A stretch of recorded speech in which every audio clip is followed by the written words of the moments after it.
Hello বন্ধুরা, প্রিয়া ইপসা কিচেনে তোমাদের সবাইকে স্বাগত। আজকে তোমাদের সাথে শেয়ার করলাম দারুণ স্বাদের চটজলদি একটা চিকেন কারির রেসিপি। রোজকার মশলা দিয়ে চিকেন কারি যে বানিয়ে থাকো তোমরা বাড়িতে, একবার আমার মতন করে বানিয়ে দেখো, স্বাদ আর গন্ধ দ্বিগুণ মাত্রায় পাল্টে যাবে। রেসিপিটা ভালো লাগলে প্লিজ আমার চ্যানেলটিকে লাইক ও শেয়ার করে দিও। তবে দেখে নাও আমি এটা কেমনভাবে তৈরি করি। চিকেন কারি করার জন্যে আমি চিকেন নিয়েছি 600 গ্রামের মতন। চিকেনটা ভালো করে ধুয়ে নিয়েছি, আর এর মধ্যে আলু দিচ্ছি, দেখো এরকম বড় বড় করে ডুমু ডুমু করে কেটে নিয়েছি। তোমরা চাইলে চিকেন কারির মধ্যে আলু দিয়ে করতে পারো বা আলু না দিয়েও করতে পারো। আলুগুলো চিকেনের মধ্যে দিয়ে দিলাম। কালারের জন্য দিলাম 1 চামচ কাশ্মীরি লঙ্কার গুঁড়ো, দিলাম 1/2 চামচ হলুদ গুঁড়ো, আর দিলাম 3 চামচ টক দই। সব কিছু এবারে একসাথে ভালো করে মাখিয়ে নেব। এই চিকেন কারিটা কিন্তু আমার পুরো নিজস্ব রেসিপি, তাই একবার হলেও আমার মতন করে বানিয়ে দেখো। তোমরা বাড়িতে চিকেন কারি করতে গেলে নিশ্চয়ই চিকেনটাকে মশলার সাথে শুধু মাখিয়ে রেখে দাও, একবার আমার মতন করে আলুটাকেও তার সাথে মাখিয়ে রেখে দিও, দেখবে দারুণ খেতে লাগে। কতক্ষণ মাখিয়ে রেখে দেবে? যতক্ষণ না গ্রেভিটা তৈরি করে নিচ্ছি ততক্ষণ এটা মাখিয়ে রেখে দিলাম চাপা দিয়ে। গ্যাসটাকে মিডিয়ামে রেখে একটা কড়া বসিয়ে দিয়েছি। তার মধ্যে দিয়ে দিলাম 2 চামচ কাসুরি মেথি। কাসুরি মেথিটাকে শুকনো কড়ায় হালকা করে একটু ভেজে নিচ্ছি। দেখো হালকা করে ভাজা হয়ে গেছে। এবারে এটা নাবিয়ে হাত দিয়ে একদম গুঁড়ো করে নেব। এবারে গ্যাসটাকে হাই ফ্লেমে করে দিলাম। ওই কড়ার মধ্যে দিয়ে দিলাম 2 চামচ রিফাইন তেল। তেলটা ভালো মতন গরম হয়ে গেলে দিয়ে দিচ্ছি 3টে বড় সাইজের পেঁয়াজ, দেখো বড় বড় টুকরো করে কেটে নিয়েছি। সেটা দিয়ে পেঁয়াজগুলো আমি লাল লাল করে ভেজে নিচ্ছি। দেখো পেঁয়াজগুলো লাল লাল করে ভাজা হয়ে গেছে। এবারে এর মধ্যে দিয়ে দিলাম 2টো বড় সাইজের টমেটো, সেটাও আমি বড় বড় টুকরো করে কেটে নিয়েছি। দিলাম 17-18টা রসুনের কোয়া, 1 ইঞ্চি আদার টুকরো দিলাম, সেটা স্লাইস করে কেটে নিয়েছি। দিলাম 1 মুঠ ধনেপাতার ডাঁটি, ভাঙা কাজু দিলাম 1 মুঠ, আর দিলাম স্বাদ অনুযায়ী নুন। নুনটা এই সময় দিলে কি হবে, টমেটোটা দেখবে খুব তাড়াতাড়ি নরম হয়ে যাবে। সব কিছু ভালো করে মিশিয়ে নিয়ে আমি এটা ভাজতে থাকবো। গ্যাসটাকে মিডিয়ামে করে এটা চাপা দিয়ে রেখে দেবো। চাপা দিয়ে রাখলে কি হবে, দেখবে টমেটো থেকে বেশ জল বেরোবে। সেই জলেই কিন্তু টমেটোটা খুব তাড়াতাড়ি নরম হয়ে যাবে। মাঝের মধ্যে খালি চাপাটা খুলে একটু নাড়িয়ে চাড়িয়ে নিয়েছিলাম। দেখো টমেটোটা বেশ নরম হয়ে গেছে। এবার এটা ঠান্ডা করে মিক্সির জারে নিয়ে নিলাম।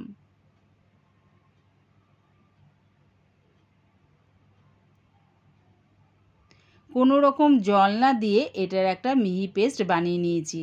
দেখো পেস্টটা কি স্মুথ হয়েছে না, একদম ক্রিমি ক্রিমি হয়েছে, দেখেছো? ওই কড়ার মধ্যেই আমি আরও 2 চামচ রিফাইন তেল দিয়ে দিলাম, আর দিলাম 2 চামচ ঘি। তোমরা চাইলে কড়াটা ধুয়ে আবার বসাতে পারো। আমি ওই কড়ার মধ্যেই রান্নাটা করে নিচ্ছি। ঘিটা ভালো মতন মেল্ট হয়ে গেলে আলুগুলো দিয়ে দিলাম।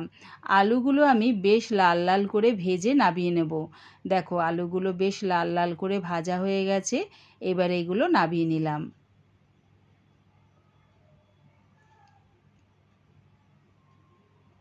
এবারে গ্যাসটাকে মিডিয়াম টু লোতে করে ওই তেলের মধ্যে দিয়ে দিলাম 2টো ছোটো এলাচ, 1 টুকরো দারচিনি, একটা বড় এলাচ, একটা তেজপাতা, দেখো 3-4 টুকরো করে দিয়ে দিলাম। দিলাম 1/2 চামচ গোটা জিরে। সব কিছু একসাথে আমি একটু ভাজা ভাজা করে নিলাম।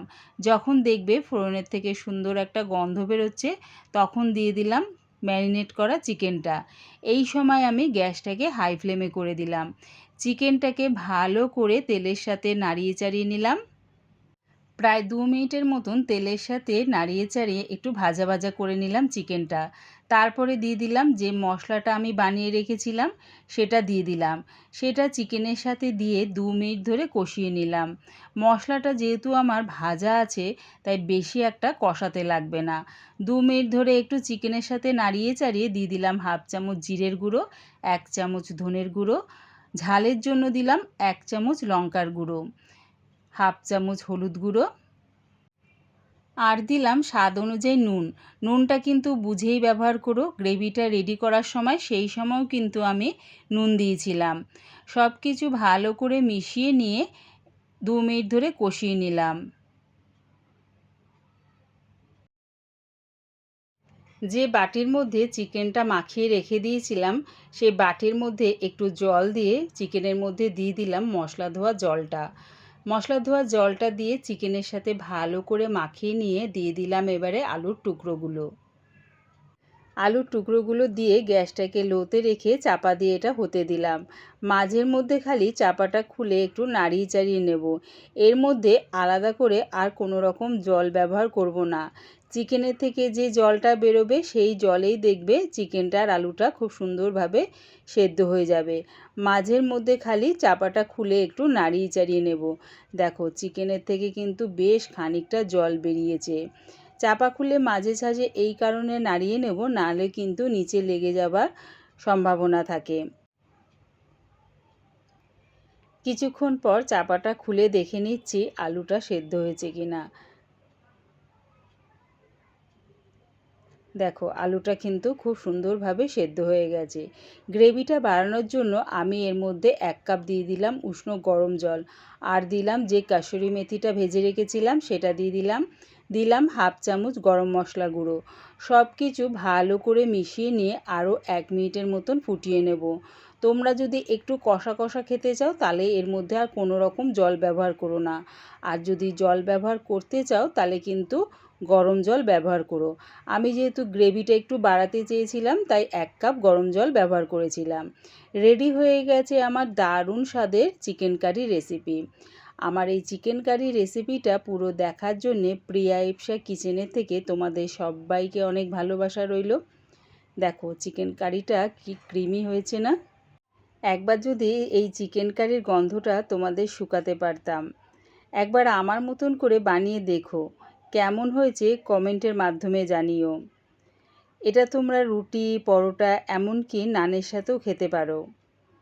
তবে আমি এটা পরিবেশন করলাম দেরাদুন রাইসের সাথে। আমার এই চিকেন কারির রেসিপিটা ভালো লাগলে প্লিজ আমার চ্যানেলটিকে সাবস্ক্রাইব করে দিও।